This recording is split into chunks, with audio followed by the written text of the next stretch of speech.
unfreedom in the market for money also afflicts social morality, because as Rothbard said, to be moral, an act must be free.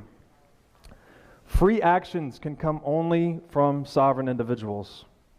Sovereignty itself, the word, refers to the locus of supreme power in the sphere of human action. Very simply, sovereignty refers to your ability to act in the world as you see fit. And according to natural law, sovereignty inheres within the individual, as each person must consciously decide what actions to take, regardless of what forces they face in the world. And so in this sense, an inner sanctum of sovereignty's generative source lives within all of us in this inviolable space called the Logos. And the Logos is a Greek word that actually means word or ratio.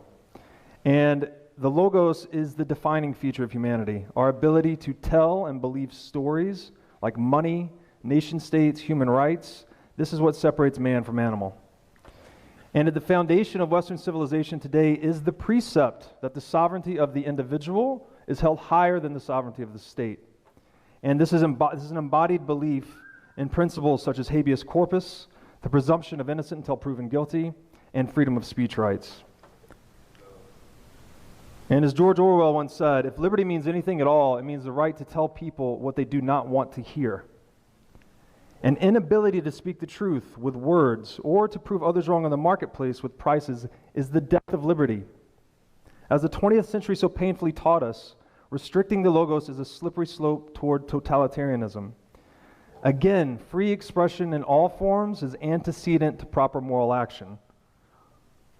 So money chosen on the free market is a form of speech in and unto itself. Some people call it the language of value, right? So gold, for instance, was an expression of the collective Logos in that it was a tool freely chosen for its monetary properties, not something imposed upon people. And in this sense, gold was a moral money because it was freely chosen. People were choosing the tool that best served them. And to comprehend money's impact on morality, let's consider the hypothetical case of a winemaker living in a centrally banked economy. So if a winemaker knows that a central bank just doubled the money supply to save the economy, he now faces three choices. He could continue selling his wine for $20 a bottle, taking a 50% loss in post-inflation dollars. He could water down his wine or use cheaper ingredients, sell his customer an inferior product. Or he could increase the price of his wine to $40 to maintain the quality of his wine and his margin in post-inflation dollars. So if a winemaker chooses to water down his wine, he's defrauding his customers, right? He's selling them an inferior product.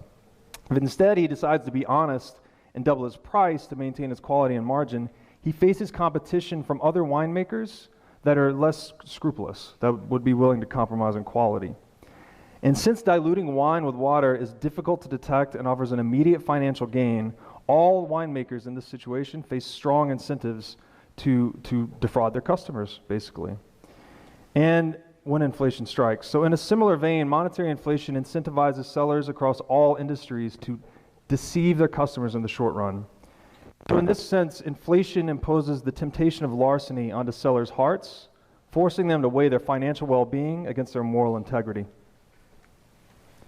And in this way, inflation is an infectious disease on society's moral fabric. Inflation-resistant money, then, is an antidote to an afflicted social morality.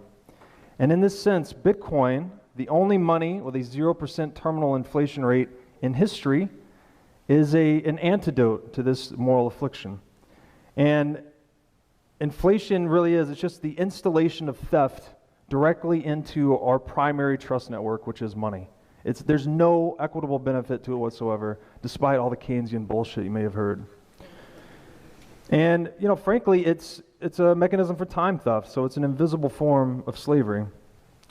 And to quantify this modern form of invisible slavery, let's look at a more ancient form of visible slavery.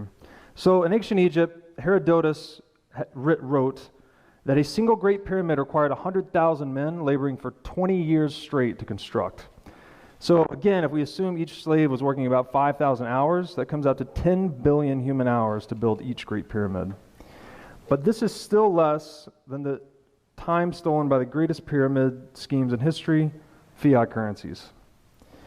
Fiat currencies are pyramid schemes erected by central banks that restrict access to and suppress the price of gold. which would otherwise outcompete their inferior monies in the marketplace. It may be hard to believe that the US dollar is a pyramid scheme, but I think its symbology tells its own story. So the pinnacle of the US dollar pyramid scheme is gold, a tool selected as money by the cumulative free choice or the collective logos of entrepreneurs throughout history. Gold was abstracted into paper money to make it more transactable, not to replace it. Over time, as many of us know, the option to redeem US dollars for gold was revoked, which basically gave the US government full control over currency scarcity and gave them an unlimited ability to confiscate wealth and time at their discretion. So to quantify the central banking system of time theft, let's take a close look at the Fed, which is the central bank of the earth. By dividing the growth in US dollar supply by the average annual wage rate, we calculate a proxy for the hours stolen from society through US M2 supply expansion. Stealing an average of 7.6% working hours per year since 1981, the Fed has managed to scalp nearly 1 trillion hours off the backs of hardworking people in 40 years. Assuming that each person works an average of 2,000 hours per year, this is equivalent to enslaving 11.7 million people for 40 years straight. This implicit taxation via inflation is in addition to all the explicit taxes we also pay, by the way. Time stolen by the Fed since 1981 is 341% more than the transatlantic slave trade per year. With 23.4 billion hours stolen annually, the Fed could theoretically build 2.3 Great Pyramids every year with that slave labor force. And in terms of absolute human time stolen each year, fiat currency is the largest pyramid scheme and institution of slavery in human history. So, when we stop conceiving of central banking as an economic story and start to consider it as a crime story, we're beginning to get the true picture. Like counterfeit agri-beads and panos, counterfeit dollars are also used to mobilize military efforts, which before fiat required explicit taxation and borrowing to finance. Indeed, fiat currency has been the stealth funding source for evil for a long time. It has funded every dictator, world war, and internment camp in history. In the 20th century alone, fiat currency-funded governments murdered over 169 million people in a modern-day mega-atrocity we call democide. History's clear. The enforced enactment of a fiat currency lie worldwide leads to loss of life on a monstrous scale. Said simply, central banking is fraud, and those that remain silent on this truth are complicit in its criminality. Or, as one of my favorite authors, Taleb, says, quote, "If you see a fraud and do not say a fraud, you are a fraud," unquote.